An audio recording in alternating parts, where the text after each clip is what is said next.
Hello and how's it going, everybody? It is Skullzi here with the latest and the greatest gaming news. I recently returned from my very first E3 2019 adventure and it was a blast. An experience of a lifetime that I will never forget. A lot of awesome stuff happened on my trip. I saw a lot of amazing things, met some great people, and today I'm going to tell you about all of it. I'll break down what I thought about both the BE3 showcase and E3 2019 itself, tell you everything I saw, share some amazing stories. Basically, I'll give you my first-hand E3 2019 experience in this video. This video is going to be a bit longer than usual, so get your mead and your skooma set to your favorite bar, and let's get this adventure started. So like I said, this was my first Bethesda E3 and E3 2019 event, and it was the first time I've flown in a long time. I live in the Midwest, so my flight was set to leave the Indianapolis airport at about 4 p.m. EST. I packed light, brought only one suitcase and a carry-on bag,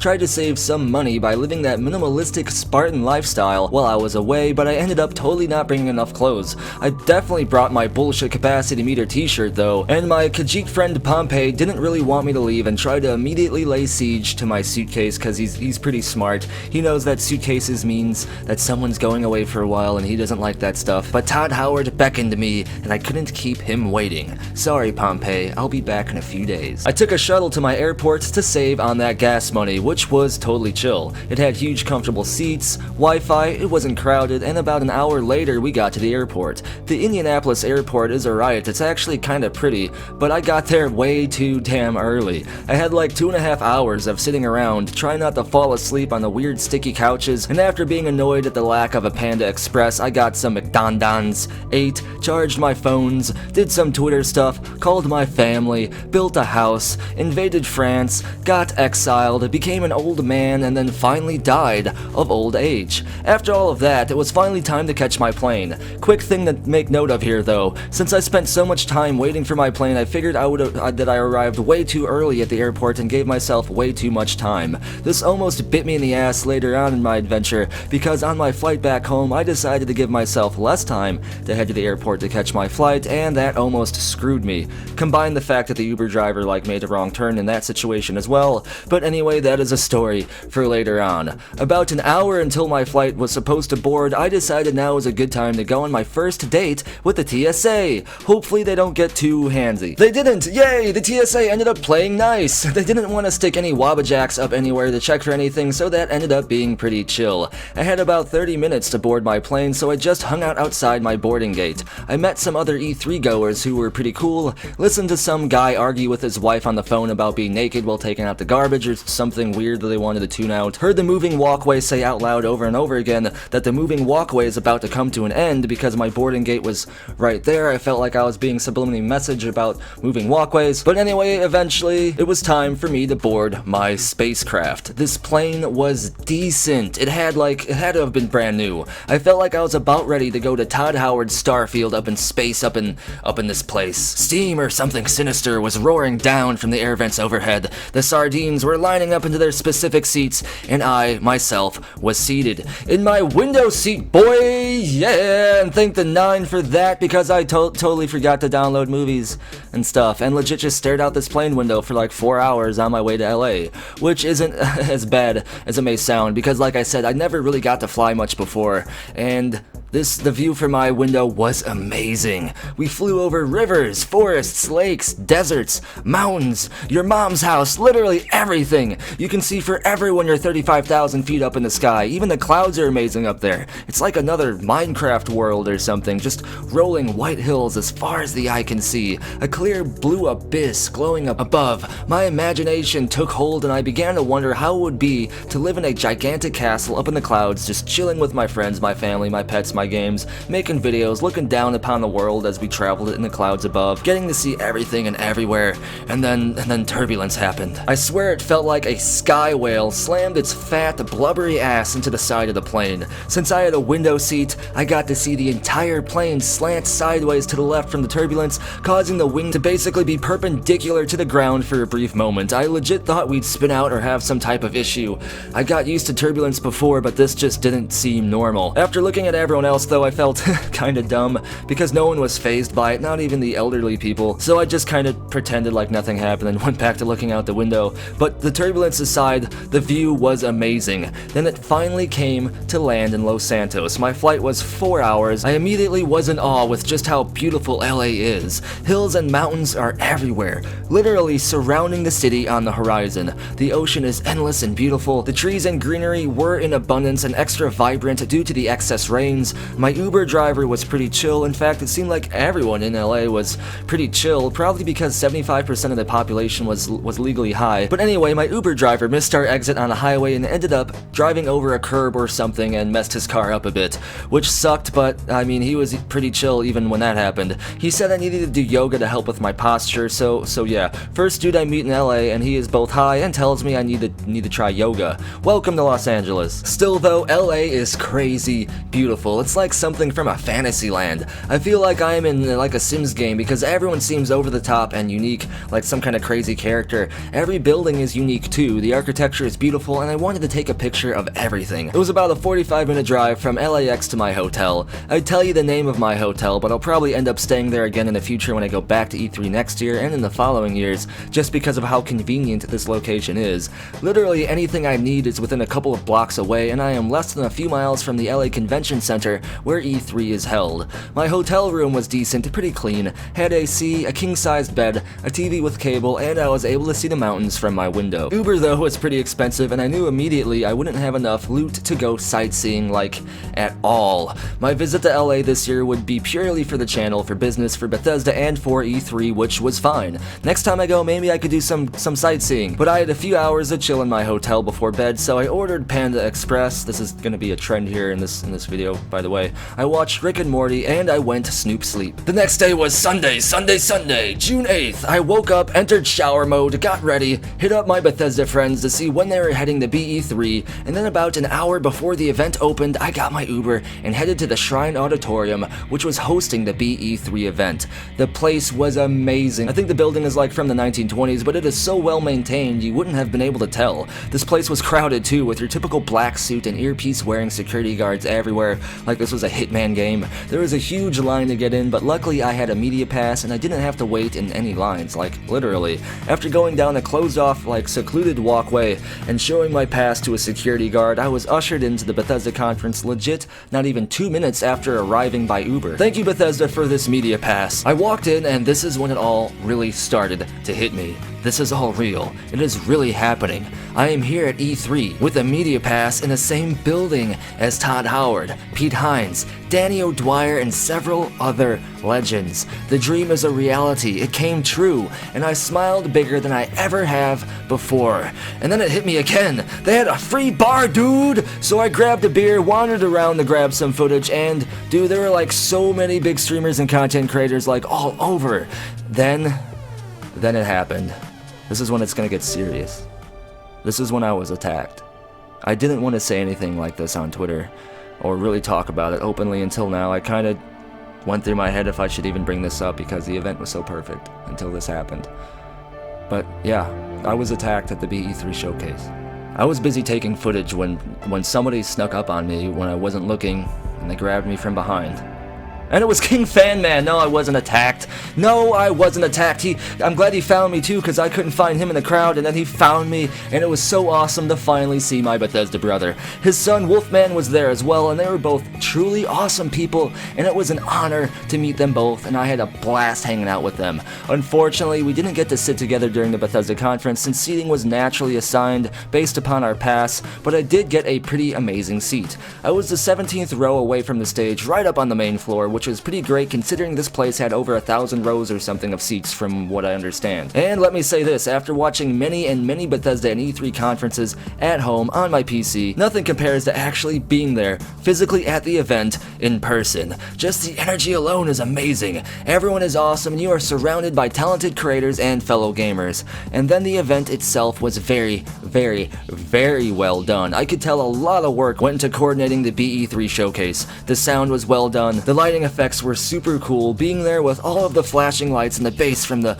music and the gunshots during the trailers and people just cheering is an experience I will never forget. And before you ask, no, I wasn't the cheering guy. He was probably just some drunk dude who drank a little bit too much. And no, I don't believe people were paid by Bethesda to cheer or sound overly excited like I saw some people in the community suggesting was going on. Like I said, the energy there is amazing. There's just so much excitement and hype in the air, even I had to hold back screaming from time to time. And like I said, open bars with free drinks. Several open bars with several free drinks. There are definitely some drunks out there, and I guarantee you that is who kept on yelling and yelling during the conference. Now it is time to tell you my opinion of the Bethesda E3 showcase as a whole and what I thought about everything they showed us. First of all, seeing Pete Hines in person on stage, followed by Todd Howard directly at the start of the showcase, put my hype in overdrive. It also told me right away that Bethesda Game Studios wasn't going to be making any major announcements this year, as they normally don't go first at these types of events. Bethesda Game Studios announced a major update to Fallout 76, NPCs, and Battle Royale, which is surprisingly well done for a Battle Royale. In my opinion, BGS has been doing a great job improving and fixing Fallout 76 since launch, and I dare say 1 year from now, this game might blow up even more than it already has based upon its current track record. Bethesda Game Studios has proven that they are still trying to listen to the community even when trying new things, and one thing I gotta ding Bethesda Game Studios for though, is not showing us another Starfield teaser. I mean, we got that small Starfield teaser last year at E3 2018. We should have gotten something similar this year as well. I wasn't expecting anything Elder Scrolls 6 related, but the fact that Starfield is BGS's next major open world single-player RPG game, combined with the fact that Bethesda Game Studios' core audience knows them for their single-player RPGs, and you get one big-ass mistake by not giving the community another 30-second Starfield trailer to overanalyze and speculate over for the next year, because that is a cold, hard fact. We most likely won't see or even hear anything about Starfield again until E3 2020, so I am pretty pissed off that we didn't get another Starfield trailer, or at least another teaser similar to what happened last year, and that is a very, very bad move on behalf of Bethesda Game Studios. Shame. Ring your fucking shame bells at them. BGS also talked about bringing Blades to Switch, which is cool and odd at the same time, seeing how the Elder Scrolls Blades has yet to make it to PC yet, somehow getting a Switch port first. PC has a much bigger demographic than a Switch, but whatever. Good for people with the Switch. Yes, I feel a bit jaded. But BGS also announced Fallout 76's free-to-play event, where they allowed people to play the game and try it for completely free for a short period of time. This event actually went so well that Bethesda even extended the free-to-play event time span, and I think that was a very smart move on Bethesda's part, maybe even a genius-level move, because allowing people to try Fallout 76 for free gave them the opportunity to form their own opinions on the game without having to spend money on it to do so. This is because with so many people saying so many negative things about the game, it made it hard for a lot of people to justify spending money on a game to try that has so much negative stigma surrounding it. I think that this move may have been such a smart decision that it seems to have quelled the majority of hate against Fallout 76 almost completely. And this basically summed up Bethesda Game Studios' portion of the showcase, but that was only the beginning of the show, literally, because there were some huge surprises this year, and a couple of my predictions ended up coming true.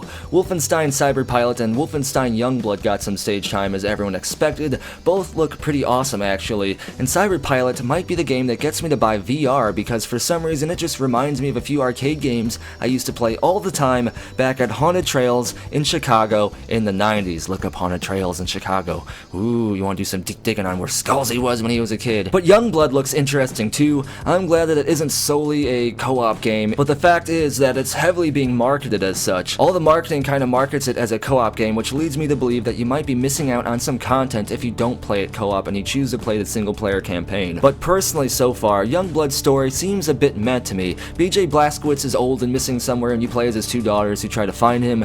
It may just be too early to know too many details on the story yet, so only time will tell for sure, but so far it seems the story might be lacking. But Wolfenstein is a great franchise. The action is good, the story and the cinematics are usually very well done, and the immersive, and like most gamers, I am always down to kill more Nazis. We also finally got to see something new from Tango. Yeah, we haven't heard anything from them in a long time, and they announced something totally unexpected. Ghostwire Tokyo. This game really got me interested. The cinematic looked great, and the story is really intriguing, totally new and refreshing. People are vanishing all over, and you need to investigate and find out why. The game's story will weave players through a web of conspiracy and the paranormal as they try to figure out the truth, and I can't wait to hear more about this game. This game was totally unexpected, and being there in person for the announcement of this new IP was awesome. And the host was hilarious. I loved her. She was great. But speaking of new IPs, I called it. I said at the beginning of 2018 in January that we'd get a new Deathloop game from ZeniMax, and I also said eventually we would get a new Arcane game as well. And boom! We got both in one swoop. Deathloop. And Deathloop looks pretty unique and interesting, to be honest, so it definitely has my interest. I just hope it adds new mechanics and gameplay elements so it doesn't just feel like your standard, typical shooter. Interesting story here though, I was seated around some pretty prominent gaming journalists at BE3. When the Deathloop trailer was playing, they didn't show the name of the game until the very end of the trailer, but halfway during the trailer, right when one of the main characters got shot, died, and then woke back up at the beach, I knew what this game was going to be called. I yelled out literally, "Oh shit! This is gonna be Deathloop, son, Morty, I called it!" And everyone around me looked at me annoyed as hell for a second until Deathloop popped up on screen a couple minutes later, and people immediately asked me how the hell I knew that this was gonna be called Deathloop. Let's just say I made a couple pretty decent contacts that day. Bethesda also announced Commander Keen, which really isn't my thing, but seems to have been well done for the type of game it is. The trailer was entertaining, they added a couple F-bombs in there for that edge, and it is neat to see a retro franchise like Commander Keen be brought back with a new coat of paint. But overall, this is a game I'll probably end up passing on just because mobile games aren't really my thing. Except for the Elder Scrolls Blades, of course, and Fallout Shelter, and leave me alone. Speaking of the Elder Scrolls, we got some Elder Scrolls Legends love and a new cinematic trailer for the Elder Scrolls Online Elsewhere. You best believe I'll be using that trailer in my beautiful cinematics in future videos. These cinematics are almost better than a Game of Thrones and Lord of the Rings, which, by the way, I would totally watch a cinematic Elder Scrolls series or movie. Just saying, Bethesda, just putting that out there in front of you on the table. Rage 2 also got a pretty hilarious trailer that everyone loved, and so did the drunk people too. They just loved it more loudly than some of us, but that's okay. Rage 2 is a great game, and I am glad it is already getting more content. If you haven't played Rage 2 already, now is a great time, and I highly recommend you pick this game up. Then we got a glimpse into next-gen gaming technology. If you've been following my channel for a while, you might remember some of the patents I dug up for the PS5 and the Xbox whatever. Some of these had to do with cloud technology that is a glimpse into the future of next-gen, and Bethesda has their own version of this technology as well, and it is called Orion. I am sure many other gaming companies will have a similar version of this cloud tech as well, but Bethesda's is called Orion, and it all kinda does the same thing, and what it does do is simple but very exciting. You may know of the cloud as that invisible hard drive in cyberspace where all of your saved games and other data is saved and stored. This allows you to not have as many hard drives or take up as much physical storage space on your PC or other device. Well, the next wave of cloud technology, including Bethesda's Orion, will take things a step further. The cloud will now be able to process your game information as well, meaning the CPU, graphics card, RAM, all of this stuff will actually be in the cloud, processing your game data and simply sending you the video image to your computer or PC screen or whatever. Meaning if you have a good enough internet to use this version of the cloud, you potentially don't even need a game console or beefy gaming computer anymore. Next-gen gaming consoles will have a version of this cloud built into the console itself, and developers will be able to tap into this cloud to greatly improve game load times, content, graphics, literally almost anything, taking gaming truly to the next level for the first time in many generations. Bethesda already has a functioning version of this cloud, and that is what Orion is. I believe Microsoft's is called Azure or something, but all of this has me not only hyped for the future potential of Bethesda games, but also for the future potential of gaming as a whole. And then came the shining star of the BE3 showcase, Doom Eternal, and it was a beast of a show. The lights, the bass of the heavy metal, paired with the gunshots and the demon sounds, the flashing red lights that made me want to have a seizure. It was amazing! Just as amazing as Doom Eternal will probably be itself. I grew up playing the OG Doom games way back in the 90s, so playing Doom again is a ton of fun. Doom Eternal looks like it's going to be a great step up from the previous Doom, even sending players into heaven as well as a new planet and, of course, hell as well. Duh. They showed a lot of Doom gameplay though, and it made up the majority of the showcase, and it looked really great, really exciting, really awesome. But overall, I was really pleased with the BE3 2019 event this year. Maybe it's just because I was actually there and the energy and excitement of the event was amazing and makes me biased towards liking it, but overall I actually do genuinely enjoy and truly feel like Bethesda did a great job this year. I do have to give them a B+ though, and there are very, very good reasons why I can't give them an A. The first is because there wasn't a Starfield trailer like I explained before. With almost a whole year before, we might get to hear maybe something about Starfield. It's like a slap in the face to the community to not at least give us another small teaser trailer to speculate over for the time to come. And the second reason I'm not going to give Bethesda an A this year is because most of what was shown at the showcase this year were like all cinematic trailers. While the cinematic trailers were great, and I definitely don't want those to be left out, it would have been great to have more gameplay from these new IPs. We got plenty of Doom Eternal gameplay, but that is a franchise that already exists and we already know how the game plays and looks. We saw Commander Keen gameplay, but that's a mobile game. I would have loved to see more gameplay for Deathloop or Ghostwire, for example. But that's pretty much the showcase. After the showcase, I linked back up with the King Famous Man and Wolfman. We hit up the free bar again, got some food, played some Jenga. There was a lot of free food actually, and it was pretty delicious. I got some steak burgers, corn on the cob, and hot dogs. We sat around, got some rested EXP, chilled out, and ate. Todd Howard was also literally 15 feet away from us too at this point, but he was like on a secluded deck that had security surrounding it and blocking it off. We weren't able to go up there or even get close to it. If you just took pictures of the area, they kind of looked at you weird. It was clear it was for the VIPs and execs only, but still being so close to Todd Howard was pretty amazing. Danny O'Dwyer too was like 3 feet away from me. He's the guy from the NoClip documentaries, and he was also like just in the crowd talking to people. I would have approached him and walked up to him and talked to him, but he was in a deep conversation with a few other people and I didn't want to be rude.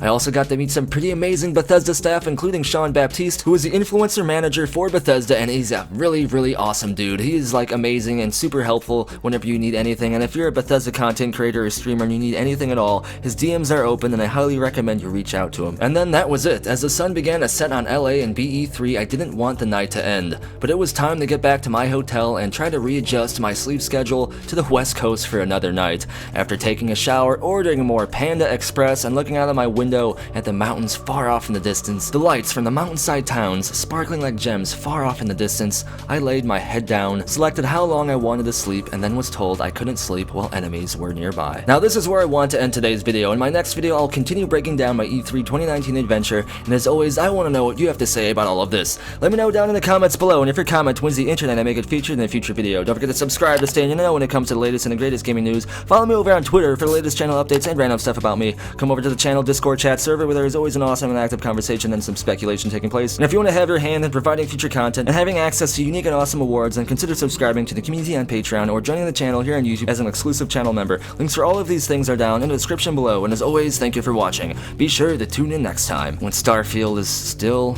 a very mysterious thing.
just works.